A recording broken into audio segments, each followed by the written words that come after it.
welcome to Stitch Crazy.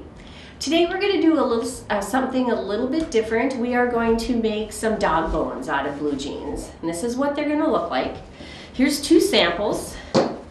This one I've put my dog's name on with markers. And this one here I've used the seam of the denim to give it a little bit of extra texture. Okay, so today to make this project, the supplies that we're going to need, of course, is our sewing machine, a thread, needle, scraps of blue jeans. We need like a file folder or something to make our pattern on, a pen for drawing, stuffing, markers, they're optional, and a seam ripper in case you need to rip it out. Okay, so for this project, our first thing is to decide what kind of design we want to have and how big we want to make our actual toy. This one here, I made this size of a file folder, and this is what my pattern looks like. So you can take anything that's a little stiffer, or even like you can even do like newspaper. You can draw on newspaper and then you can pin it to your fabric. This one here, I just took my blue jeans and drew it on. So first you need to decide what size. This one is round, and then the other one I made is, you can't really see it here, but we'll take and cut it out. It's a different shape. Okay, so when you decide your shape, I just drew it on, and then I'm going to take my scissors and I'm going to cut this out. Okay, so I just drew it on and just follow the lines. If you want your pattern a little bigger than what you drew it on, just allow a seam allowance on the end, like this here. I'll leave this, and I'll leave a little bit up here for a seam allowance to make it longer. And that's what you can do with the other one. Or you can cut it on where you drew. Say you put your seam allowance in here already, then so this is a different shape that you can make.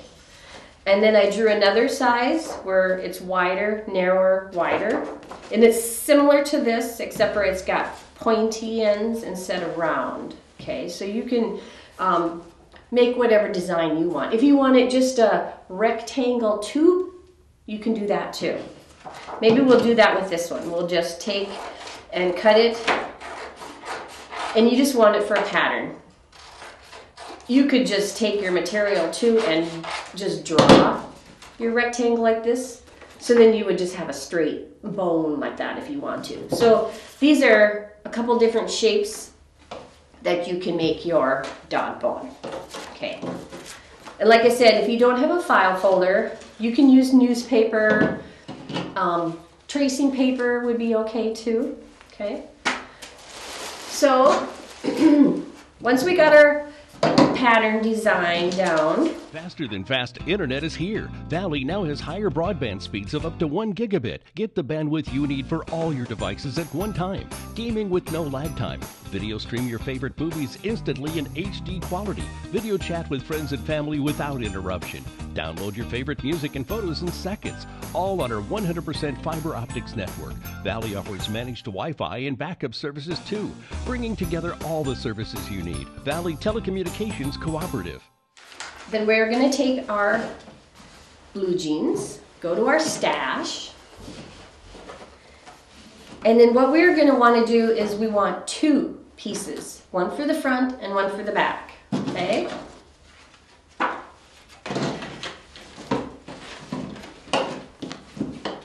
And if you take a blue jean for a dog toy, I mean, if you sell it to somebody, you may not want stains on it, but for like my own dog toy and I'm making it, I don't care if there's a few stains on it, because you know dogs, they're going to get it dirty anyway. So, okay, so I want two sides. And I'm going to take my pattern, I'm going to lay it down.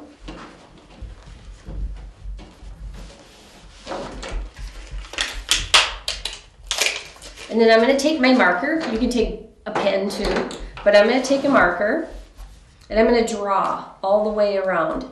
Now this is kind of a thinner end marker, but you can get a thicker one if you want. And then just take and draw. If it's not perfect, that's okay. This is just a dog toy.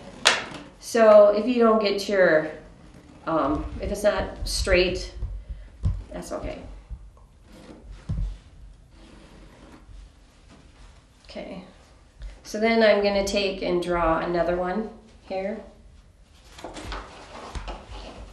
Sometimes I try to utilize my fabric as much as I can, but that's all right. All right, so then we'll just quickly draw around the second one.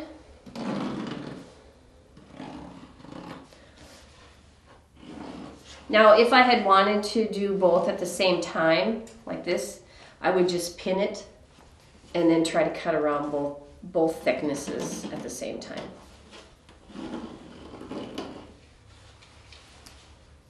Now for blue jeans, I use a heavy-duty scissors. This is a heavy-duty scissors because it cuts through the thicker fabric, okay? So once we start cutting, then you're going to have pieces like this. 2 pieces, okay? One for the front, one for the back.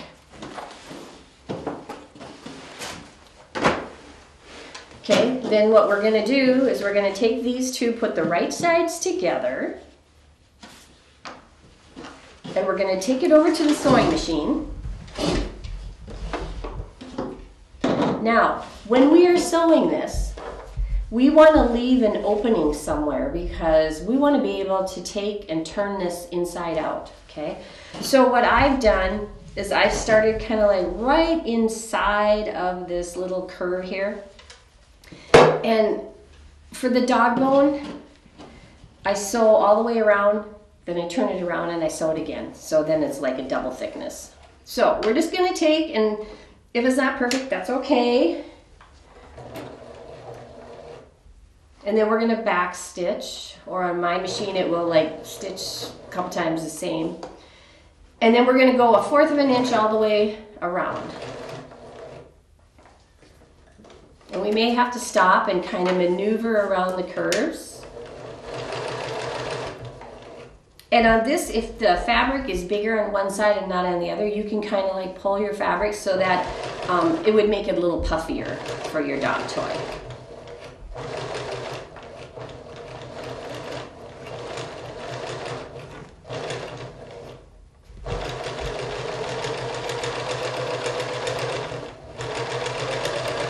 And we would just continue to sew.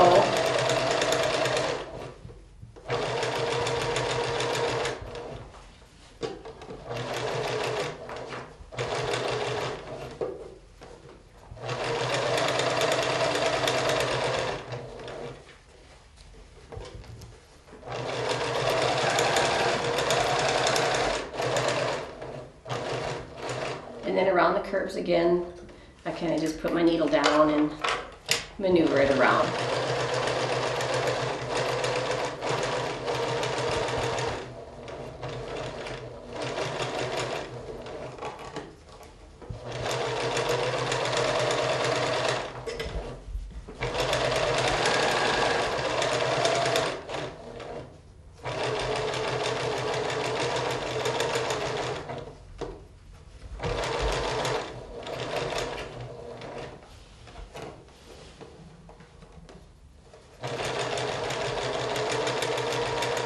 Okay, and then when I come around this edge,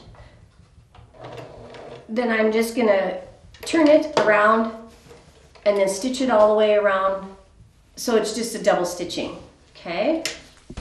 Valley is now offering updated digital TV packages and prices. Ask us about the brand new Choice TV package. Call Valley today at 437-2615. So then when you're done with that, you're going to have a piece like this with an opening around here. So then what we need to do is I clip kind of these corners so that they will, when you flip them around, it'll like turn easier, plus it'll lay nicer when you're all done. So I clip. And when you're clipping, you may want to use smaller scissors because this heavy duty one is kind of clumsy when you're just doing the little ends.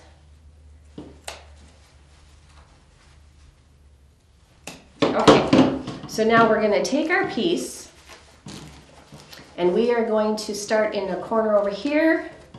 And sometimes you just got to kind of work with this a little bit to get this first one through. And then you can use like a pencil or a pen to help you push it through. Sometimes that makes it a little easier. Okay.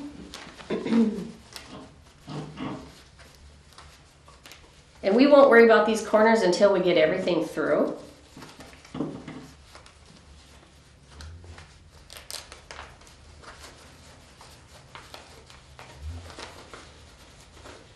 And sometimes there too, if you use a pen to kind of help push the fabric in the corners. Otherwise, when I'm done, I'll take like a pin and I'll help. But sometimes it's easier just to use the end of a pen or a pencil, like your eraser pencil.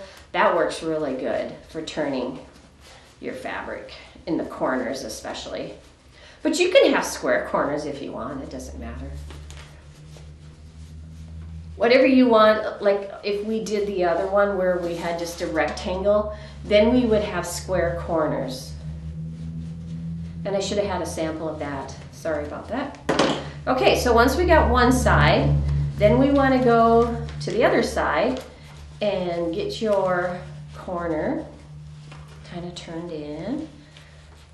And I'm going to turn this corner in too, just to kind of help start this. And I usually go to the farthest one away from my opening first, because that seems to work better for turning.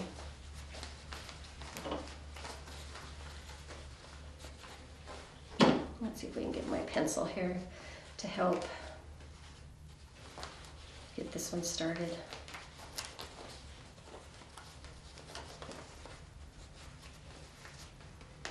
If you can kind of get a hold of it.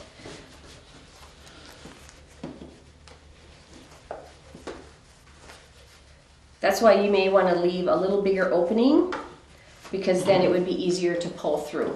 And the only thing is there, when you get done, then it's just a bigger opening that you have to hand stitch. Okay.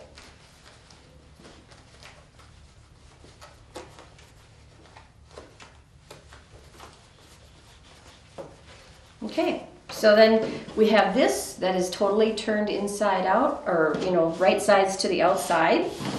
And then we would have to take this and go to our stash of batting. If you have batting left over from other projects, or you can just buy regular fiber fill, or another thing that you could use for stuffing your toy is scraps of fabric.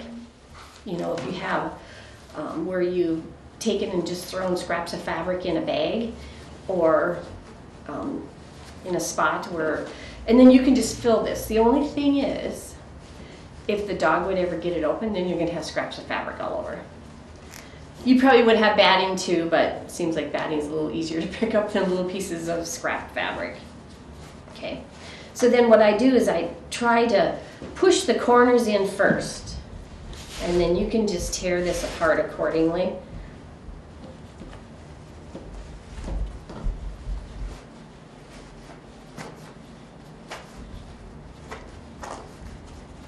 And you go from one end to the other, and you can stuff this whatever's more comfortable for you. Okay, so then when we keep filling this together, it's going to look like this. And then what I would do is I take a needle and thread and then just sew this together, and this is your finished piece. Now on this one, what I did is, before I sewed it together, I just found it easier to do it flat on the surface. I wrote my dog Molly's name and then just use marker on here. You could embroider if you really want to, or use your own imagination. You know, they're going to be chewing on this, so you don't want anything that, like buttons or anything like that, that could get in their throat. So markers is a good thing. So this is our project for today. I hope you have enjoyed our show. If you have any ideas or would like to see anything special on our show, or if you'd like to be a host, give me a call at 437-2615. Thank you.